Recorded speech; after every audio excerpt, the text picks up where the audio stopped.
Sabe aquele momento em que você percebe que a pessoa que você ama nunca confiou em você? Eu vivi isso. Estava num restaurante 5 estrelas, olhando para um anel de diamante, quando ouvi: assina um acordo, para provar que não está comigo pelo dinheiro. Eu era professora, ganhava um salário que mal pagava as contas. E o homem que eu amava achava que eu era uma aproveitadora. O que eu fiz depois mudou os dois para sempre. Prove que não é uma aproveitadora. Foram essas as palavras que Henrique, o homem que eu amava, disse para mim naquela noite fria de setembro, enquanto segurava uma caixa de veludo azul com um anel de diamante que valia mais do que eu conseguiria juntar em 10 vidas de trabalho. Eu olhei para ele, pro homem que eu achava que me conhecia, e senti meu mundo inteiro rachar como vidro. Naquele momento, percebi que amor e dinheiro nunca podem conviver em paz quando existe uma distância muito grande entre os dois.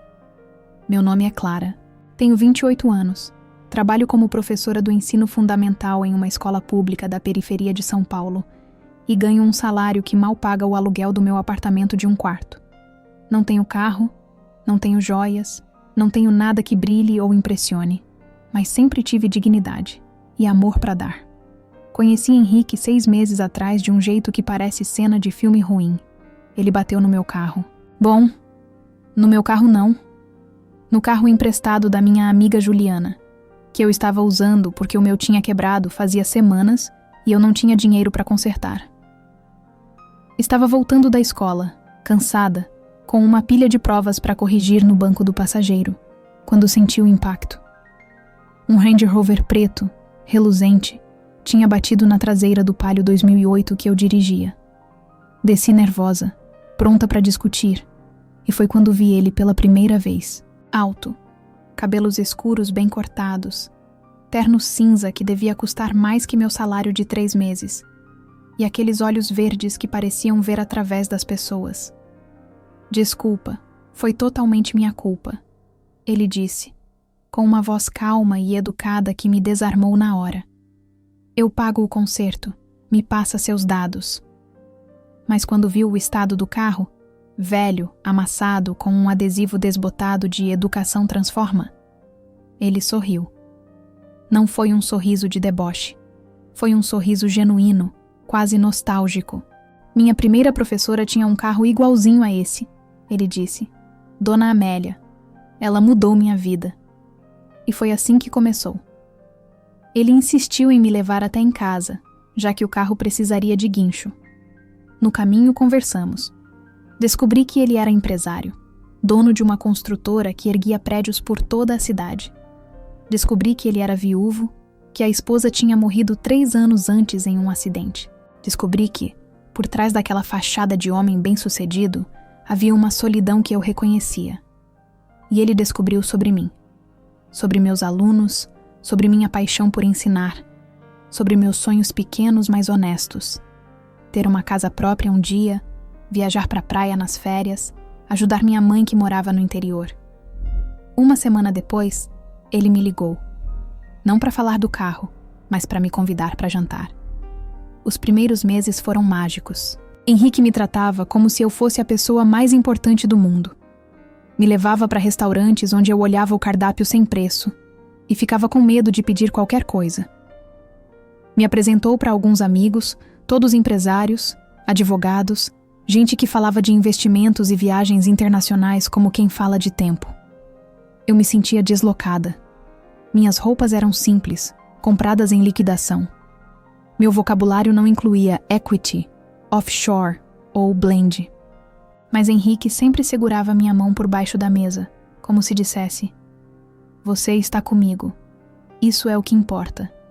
Ele conheceu minha vida também. Foi no meu apartamento minúsculo. Comeu arroz com feijão e bife que eu fiz com cuidado. Conheceu minha mãe quando ela veio me visitar e a tratou com um respeito que me fez chorar depois, sozinha no banheiro. Sua mãe é incrível, ele disse. Você tem sorte. Eu achava que ele era diferente, que o dinheiro não tinha mudado o coração dele, que ele me amava pelo que eu era, não pelo que eu não tinha.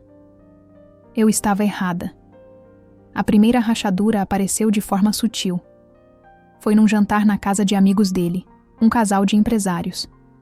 a esposa, uma mulher de unhas perfeitas e sorriso gelado, me perguntou com aquele tom falso de interesse.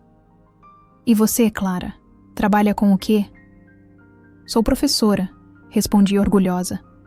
Ah, que lindo! Professora de quê? Cursinho preparatório? Colégio particular? Escola pública? Ensino fundamental?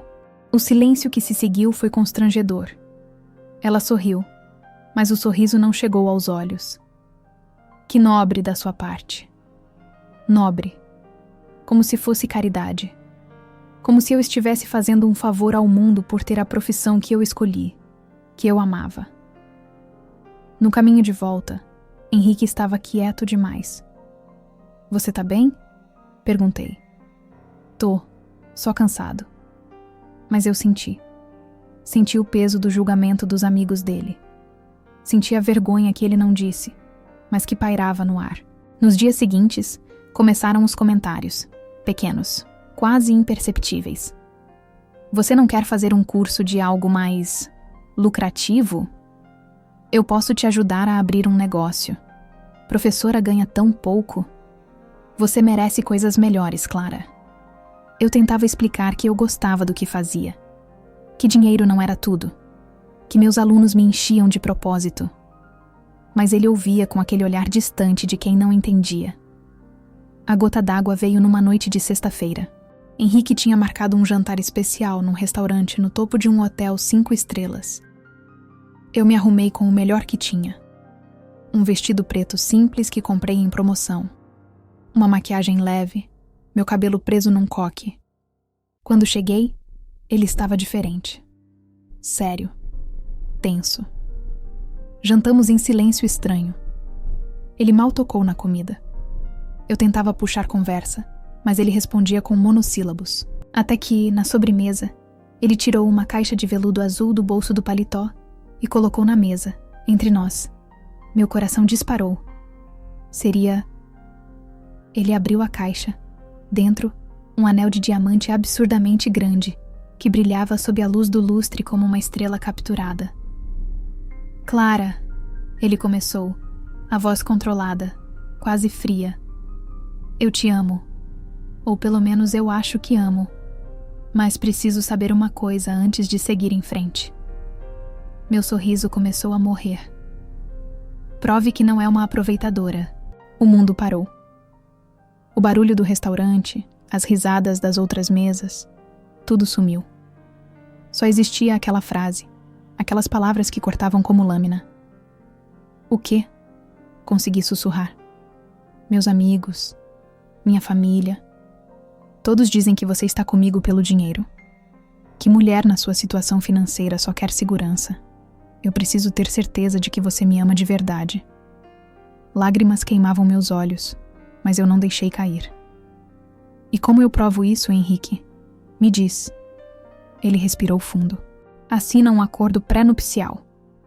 Se a gente se casar e depois se separar, você não leva nada. Nem pensão, nem metade dos bens. Nada. Se você aceitar, eu sei que é amor de verdade. Fiquei olhando para ele. Pro homem que eu amava. Pro homem que eu achava que me conhecia. E percebi. Ele nunca me conheceu de verdade. Levantei da mesa devagar. Peguei minha bolsa velha com alça já gasta. Eu não vou assinar isso, Henrique. Ele empalideceu. Então é verdade? Você só quer meu dinheiro? Uma risada amarga saiu da minha boca. Não, eu não vou assinar, porque se você precisa de um papel para confiar em mim, então a gente nunca teve nada. Clara, espera. Não. Minha voz saiu firme, mesmo com as lágrimas finalmente escorrendo. Eu trabalho desde os 15 anos, pago minhas contas, sustento minha mãe. Nunca pedi nada para você, nunca aceitei presentes caros, nunca cobrei que você pagasse minhas dívidas. Eu te amei pelo homem que você era, não pela conta bancária. Ele ficou em silêncio. Mas você? Você me ama? Ou ama a ideia de ter alguém humilde do seu lado para te fazer sentir superior, generoso? Isso não é justo. Não é justo? Você acabou de me pedir para provar meu amor com um contrato, Henrique. Você me reduziu a uma aproveitadora porque eu sou pobre, porque eu não tenho sobrenome de família importante, porque eu dirijo carro velho e moro em apartamento pequeno. Me virei para sair.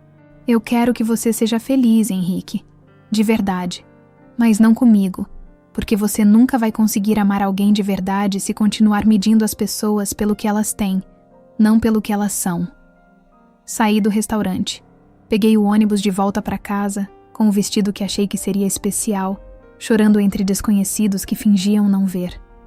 Henrique tentou me ligar. Mandou mensagens, flores no meu trabalho, cartas pedindo desculpas. Eu bloqueei, apaguei, joguei fora. Não porque eu não o amava, mas porque eu me amava mais. Voltei para minha rotina. Meus alunos, minhas aulas, meus sonhos pequenos, mas honestos. Doía muito. Mas eu sabia que tinha feito a coisa certa. 3 meses depois, numa manhã de segunda-feira, recebi uma ligação de um número desconhecido. Era a secretária dele.